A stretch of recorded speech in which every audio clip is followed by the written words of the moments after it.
Good morning. Let's just take another moment in prayer. Jesus, thank you for your word. Thank you for this story. Would you help us to dive into this amazing passage this morning and just hear your heart for us and guide my words. In Jesus' name, amen. Okay, so before I actually begin, I have some exciting news to share with you. We made quilts for Pastor Ron and Pastor Ryan. Well, guess what? July 6th, Pastor Ron is coming back on staff. Isn't that awesome? So he will be floating around. You'll see him sometime through the summer. I think he's going to preach here as well at some point in July.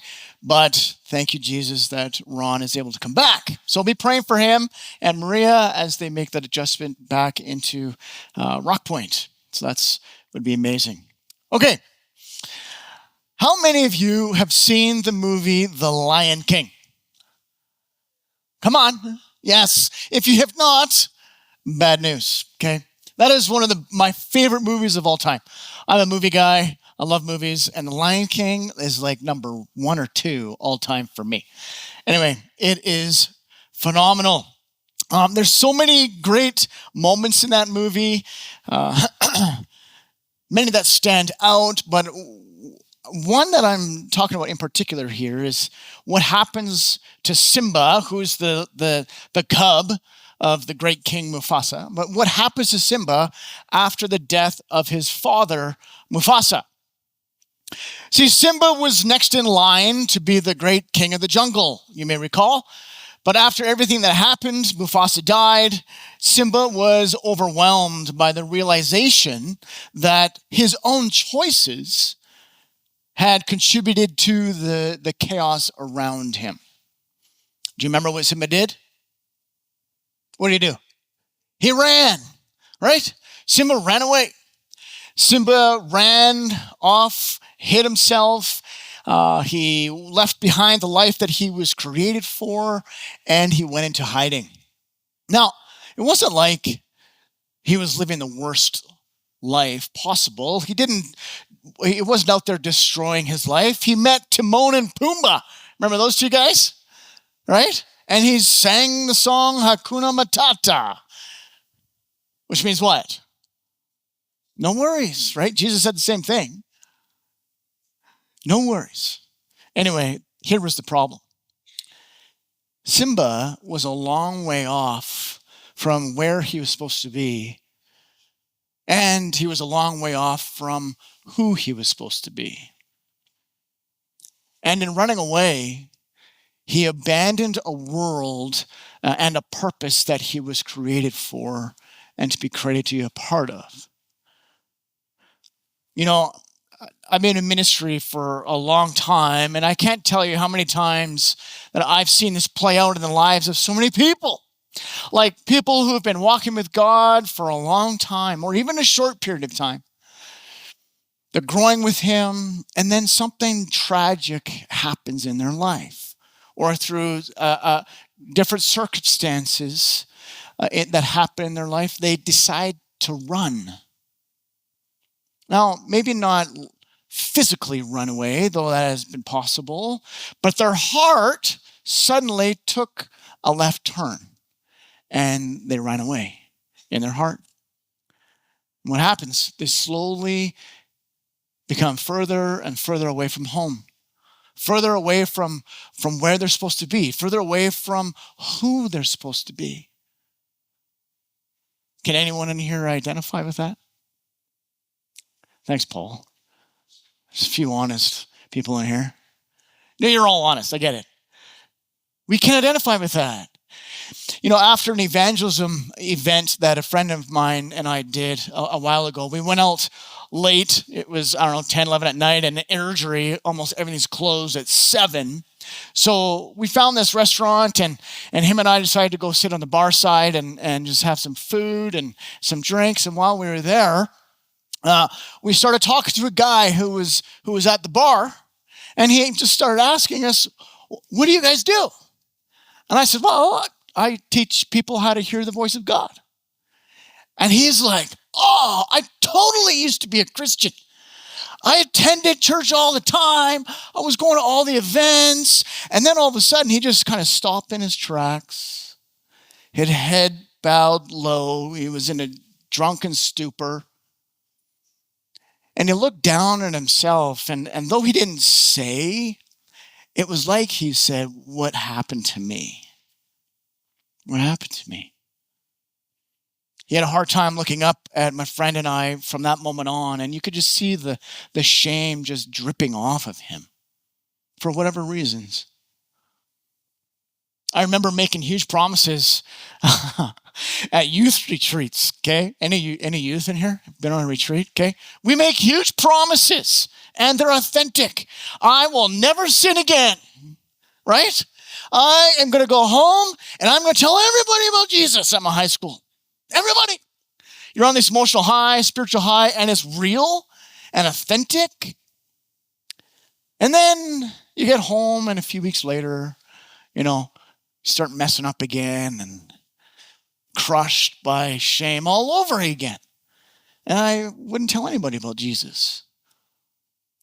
Is there anyone in here today who just feels stuck? Doesn't matter how young or how old you are. We can be stuck at 88. Is there anyone in here who's called you a screw up? Or you're a mess up? Or anyone in here who literally has totally messed up your life, whether yesterday or 20 years ago? Is there anybody in here who at some point in your life you were following Jesus, maybe even sold out for him and totally passionate for him, and then something you went through in your life, whether you struggled with an addiction or a sin or whatever, or you hit some kind of major crisis,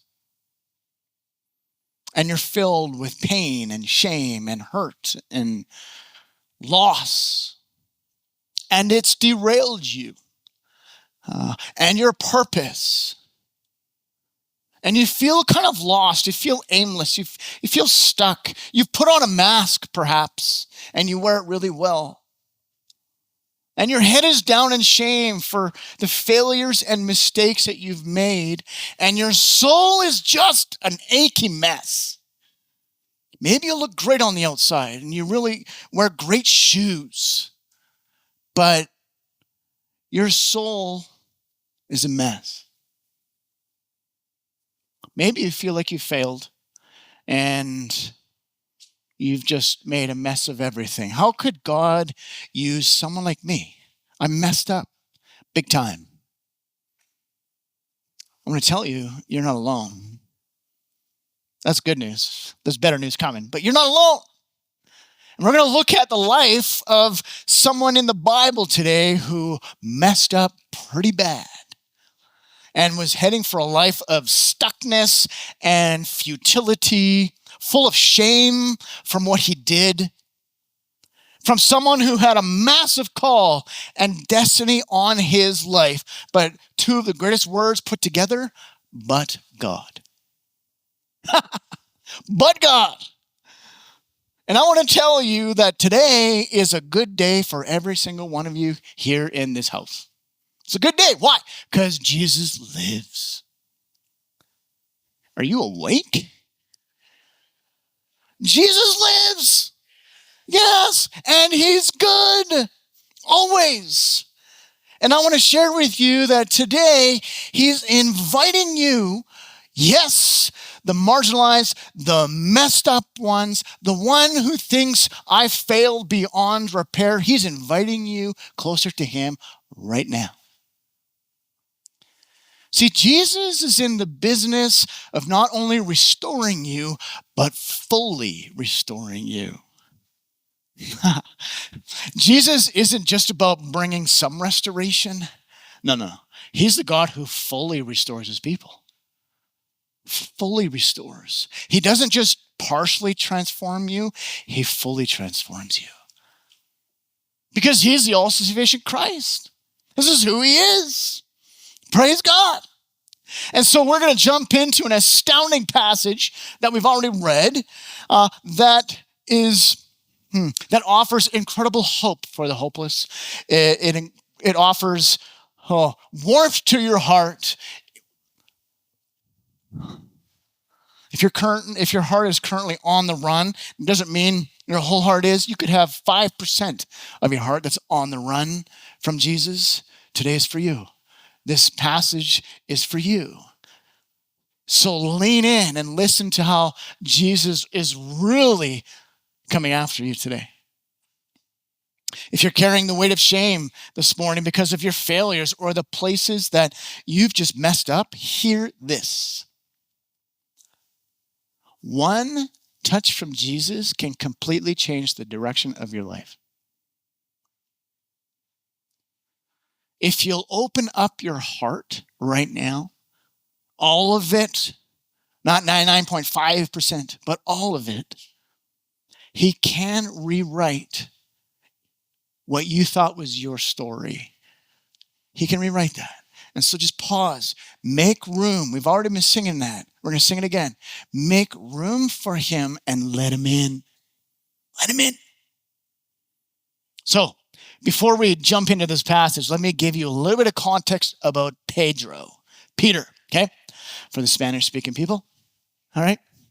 Peter was one of Jesus' first disciples that he called, right?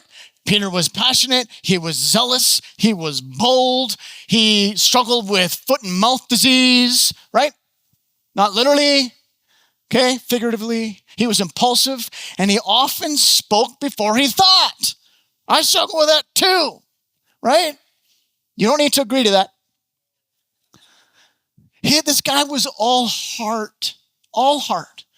One moment he was stepping out of the boat, walking on water. Another moment he was boldly declaring, you are the Christ, the Son of the living God. Even Jesus affirmed this remarkable calling on his life, called him Peter. Peter meaning the rock or stone, and declaring that he would build his church. What an incredible calling Peter had on his life. Wow. But Peter was also a man of tremendous highs and tremendous lows. On the night Jesus was arrested, Jesus warned that all of his disciples would fall away. Peter immediately replied, no. If everyone falls away, I will not fall away. I won't. I never will. Jesus answered Peter, before the rooster crows, you will have denied me 3 times. Peter couldn't imagine it. No way, Jesus, you're off the rocker. Even if I had to die with you, I will never deny you. Ever. That's bold. But later that night, standing around a fire of coals in the courtyard while Jesus was being questioned, someone recognizes Peter. Hey, weren't you with Jesus? No. I do not know that guy. Then again, didn't you know Jesus who's being questioned right now? No, I do not know what you're talking about. I don't know him. And then a third time, and then Peter starts calling down curses to convince them that he never knew Jesus. Wow. And then the rooster crowed. Ugh. Luke tells us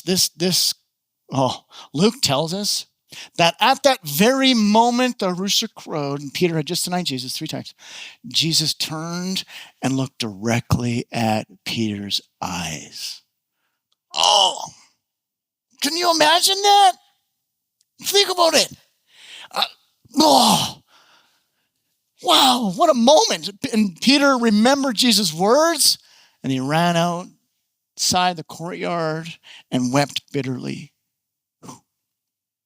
And so, by the time we come to John 21, Peter isn't just discouraged. No. He's carrying this crushing shame, this regret, this belief that he has failed Jesus beyond repair. That's what he's carrying around. That's the Peter we look at in John 21. The man with an extraordinary calling had an extraordinary failure. But John 21 reminds us that Jesus specializes in extraordinary restoration. Come on. That's amazing. So, first 3 verses, John 21. I'm not going to read them. We read them already. Picture this with me, okay? Peter is a mess. I've just explained that. The shame of what he did is like this shroud that has hovered over him, literally clouding his whole decision-making process. All the decisions. By this time, Jesus has died. He's come back from the dead. There's tons of excitement. He's visited the disciples a couple times already. And yet, I can imagine how Peter's feeling. Like, he probably can't even sleep at night. He's probably thinking something like, man, I messed up royally. Big time. There's no way Jesus wants to see me. I want to hide away somewhere unnoticed. I need to get out of here. There's no way he wants to see me. It is the one, I am the one who failed him. It was me. I feel awful. I feel gross. I feel useless, full of pain and numb and just paralyzed. I can't imagine how Jesus actually thinks of me. Like, I know there's this hindrance now, and I actually think I'm the hindrance. It's me. I don't know. I'm just gonna get in the boat, distract myself, do something that I've always done. I'm going fishing. I'm going to go fishing. Now that phrase, I'm going fishing, actually means, in this context, because I say I'm going fishing all the time, so don't relate them. In this passage, it's like he says, I'm going to retire. I'm retiring from the kingdom business. I'm done. I'm going to sink back, out of sight, out of mind, forget it. I'm done. There's no coming back from this one. I'm going fishing. So he went back doing what his father was doing and what Peter was doing before Jesus invaded his world 3 years earlier. And when he came onto the scene and said to Peter, hey, Peter, drop the nets. You're no longer a fisherman. You are a fisher of men. Follow me. I'm now giving you a new purpose and a new destiny. But Peter denied Jesus. He betrayed him. And now he's thinking, I'm done. There's no way I'm coming back from this. I'm actually disqualified. I'm too far gone. Jesus can't use someone like me anymore. I let him down. I'll just go back to what I know. See, shame has a way of convincing you and I that our failure becomes our identity. That's what shame does. It tells us that we're disqualified, that we're too far gone, that our best days are behind us. And so instead of moving forward, what do? We hide. Instead of moving toward Jesus, we step back. We distract ourselves. We settle for less than the life that God called you and I to live. Now, maybe your story isn't Peter's story. Maybe you don't have some major public failure. Maybe you've simply let other things in your life take first place. Maybe you're carrying regret over a choice you made years ago. Maybe you believe the lie that you'll never amount to anything. Whatever your story, shame always whispers the same thing. Hide. Stay back. You're not worthy anymore. Shame tells us that you've lost your place, that you don't belong in community. But shame is a liar. Shame is a killer. It doesn't just make us feel bad. Shame actually makes us question our identity as sons and daughters of God and keeps us from living out the purpose that He has for us. But here's the good news. Jesus isn't standing on the shore waiting for Peter to clean himself up. That's the best news yet. He's already walking toward Peter. And I want to tell you right now that Jesus Christ is so in love with you that while your heart is currently on the run, I'm not saying everybody, but those whose hearts are, 5%, 10%, 100%, while some of you are stuck and heaped in shame, or you're stuck in pain, trying to block out the noise, the lies, the narratives going on in your mind, that Jesus is still coming after you. He has not stopped. His arms are wide open with this constant invitation to come close.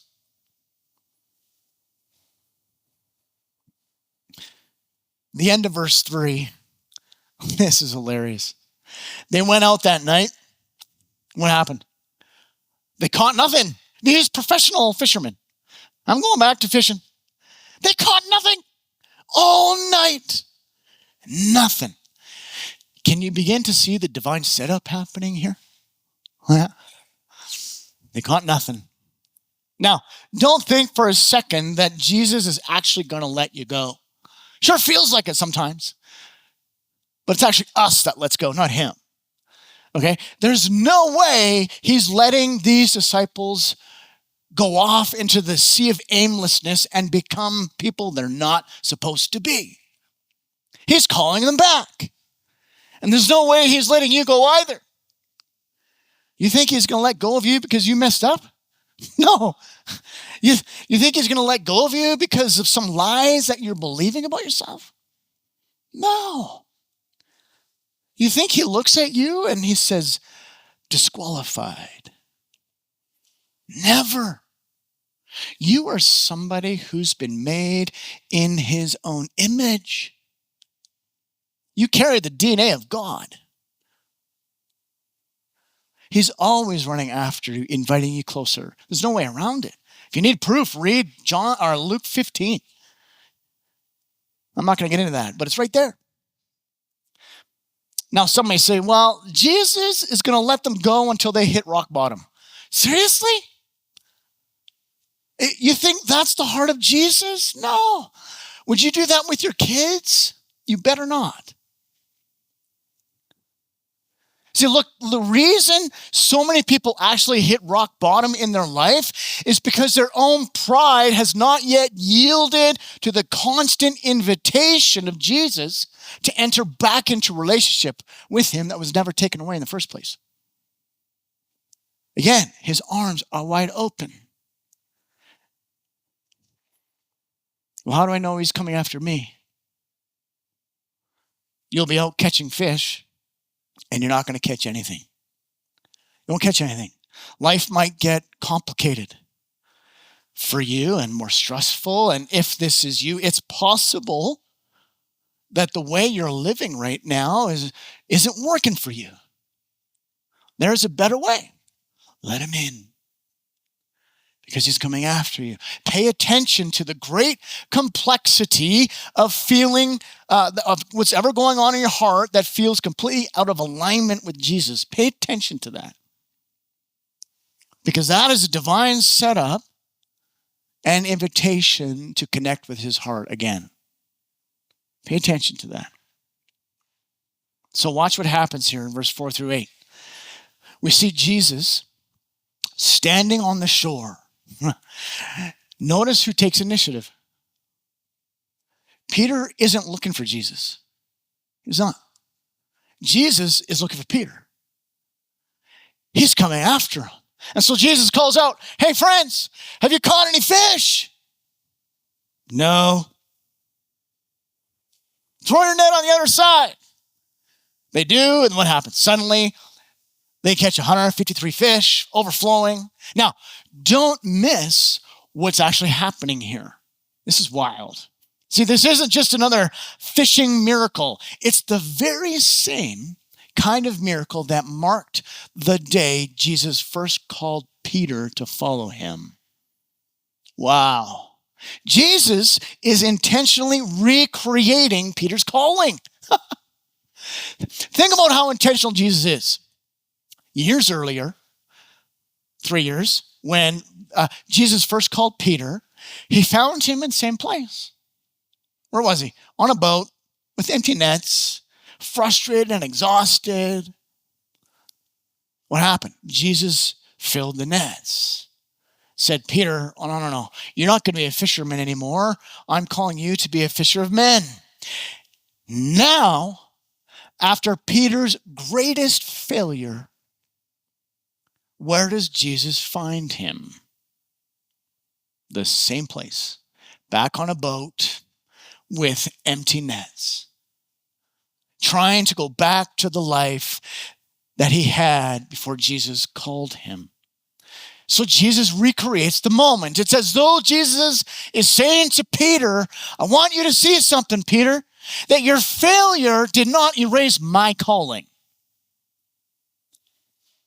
You may have forgotten who you are, Peter, but I have not forgotten who I've called you to be." Whew. Why does this matter? Because Peter's greatest failure did not cancel and never will Jesus' original invitation. It's as though Jesus is saying, "Hey, Peter, I have not changed my mind. I haven't changed it. The invitation to follow me is still open. You are not too far gone. Come to me. Come to me, Peter." And that is exactly what he's saying to all of us and those of you struggling like this today. The same thing. Now, what kind of voice do you imagine is calling Peter from the shore? Is it this? "Peter, what's wrong with you?" How many of his parents have said that? "What's wrong with you? Get over here. I can't believe you're fishing again." Nah.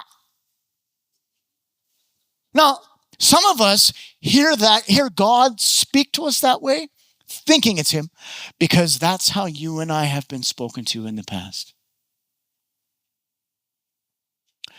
But friends, that is not the voice of Jesus. It's not.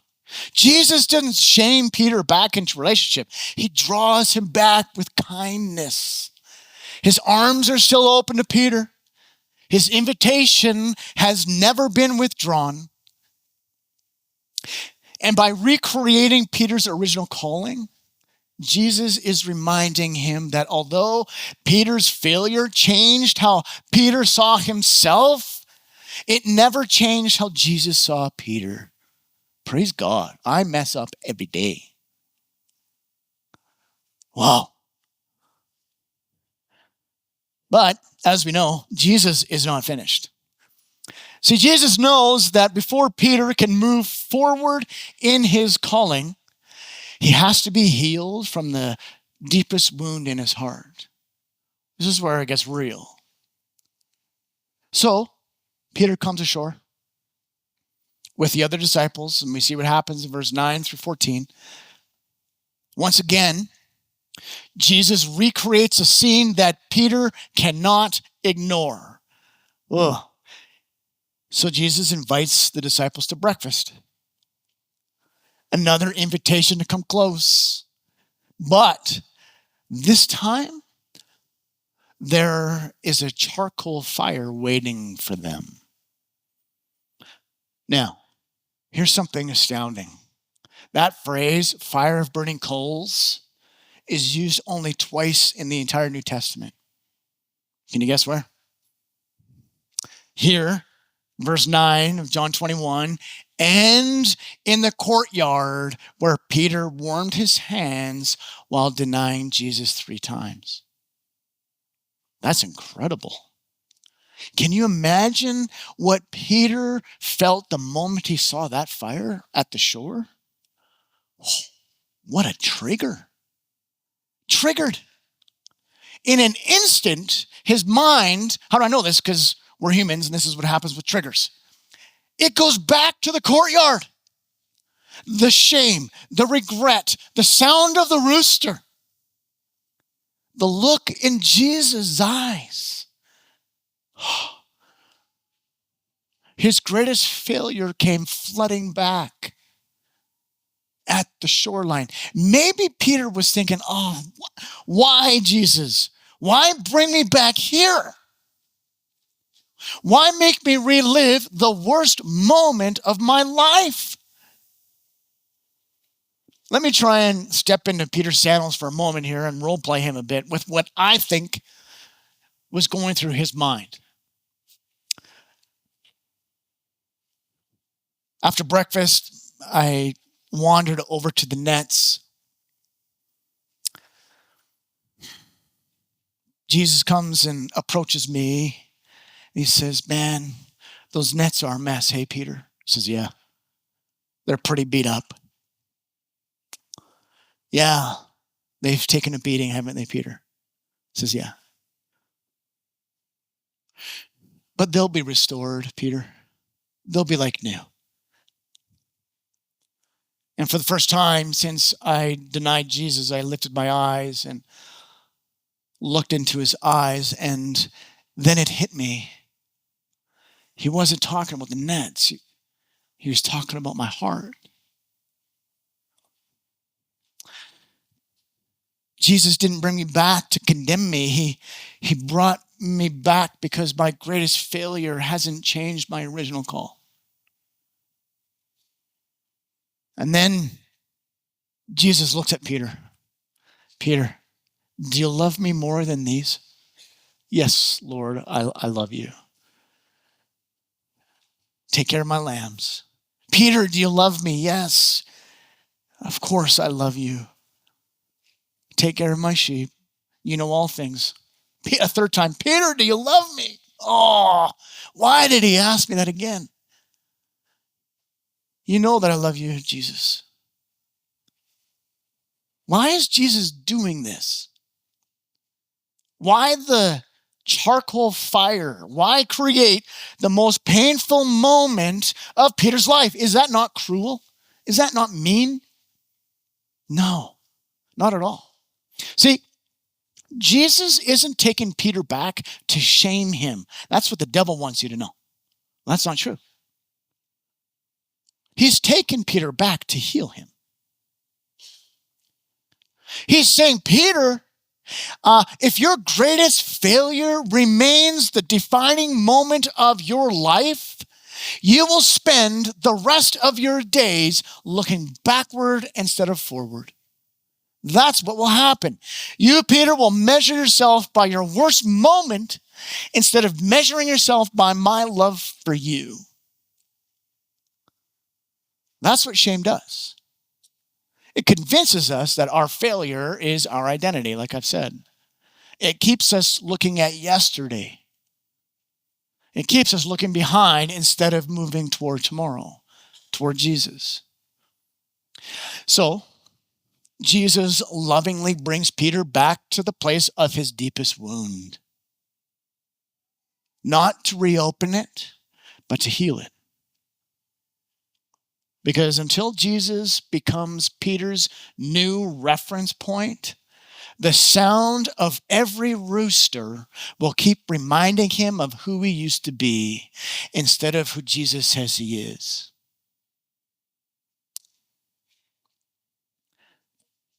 So here we are at the fire. Jesus is inviting Peter into the deepest places of his heart, not to expose him, but to restore him.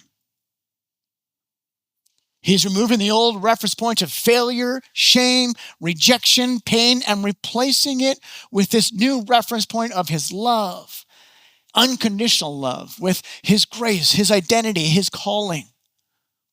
Because Jesus just doesn't forgive your failures of our past. No. He restores us so we can walk freely in faith into the future he's called for us. And that's why Jesus brings Peter back to the fire. Not to shame him, not to make him relive his worst moment, but to remove the shame that has been holding him captive. Isaiah 61:7 says that God will replace, and he does, God will replace shame with a double portion of honor. That's amazing. This is the heart of Jesus. He steps into our brokenness, not to condemn us, but to restore what was lost. So instead of looking down in shame at your past, Jesus lifts your eyes in faith to him and to your future. Now, how do I know this? Look at how Jesus responds to Peter. Okay? Jesus doesn't say, Peter, do you love me? Yes. Well, then explain yourself. How could you deny me? A real follower would not have failed like that. You now have to prove yourself to me. No, Jesus simply asks, Peter, do you love me? Yes. Okay, well, feed my lambs. In other words, get up and get going into what I've called you to. That's what's going on here. The heart of Jesus is not looking backward toward his failure. The heart of Jesus is looking forward toward Peter's call. And he does the same for you and me. That's beautiful. Jesus restores us so our lives are no longer defined by our mistakes, by our failures, by our bad decisions, by our good decisions. We're not defined by those, but only by his faithfulness and his calling. He takes our shame, he takes our guilt, our condemnation, and he replaces it with his identity, his purpose, his calling. And he becomes our new reference point. And he's saying to all of us now, walk forward, become who I've created you to be, go where I've called you to go. I'm going to invite the worship team up as we close here. So this morning, Jesus has set out this fire of coals. And I kind of envision it right here at the front. He's set out this fire of coals right here. And he's inviting you and I into the places that have been shaping the story that you tell yourself. The places that have been defining you, the places that have been limiting you, that have been keeping you stuck. Maybe that's a conversation that you need to have with Jesus today, here at the fire of coals. Maybe it's a conversation that you need to have with a counselor or a therapist. That's totally good and normal. Maybe it's opening your heart to trusted people in your community, confessing and repenting and bringing something into the light so healing can begin. And there are some of you here right now who are maybe thinking, you can play a little bit if you want, who are thinking, you know what, Pastor Nate, you have no idea what I've done. You have no idea what I've been through and the mistakes I've made. And you know what? You're right. But I know this. The grace of Jesus is sufficient for you.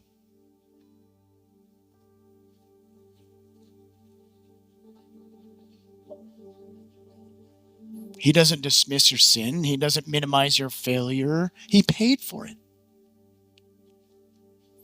so that you could be fully alive, so that you could be fully free, so that you could be fully healed and fully restored. Because Peter's greatest failure was not the final chapter of his story. The man who denied Jesus became the man who proclaimed Jesus in Acts. The man who ran away became the man who stood boldly for Christ. The man who thought he was disqualified discovered that Jesus was not yet finished with him. Peter thought his story was over. He thought his failure had disqualified him. He thought his denial was bigger than God's purpose. But Peter discovered something every single one of us needs to know. That his greatest failure, our greatest failure, does not cancel Jesus' original invitation to you to follow him into the calling that he's called you to. Your failure does not have the final word. Jesus does. It wasn't over because Peter failed. It was over only when Jesus said it was over, and Jesus wasn't finished with him. The same Jesus who restored Peter, John 21, is standing on the shore of your life today. Picture that.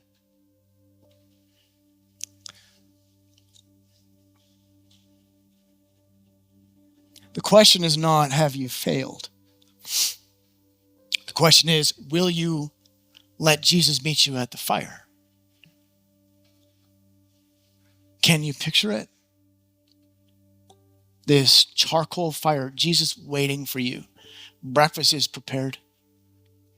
There's no condemnation. There's no lecture, just an invitation. An invitation that says, come.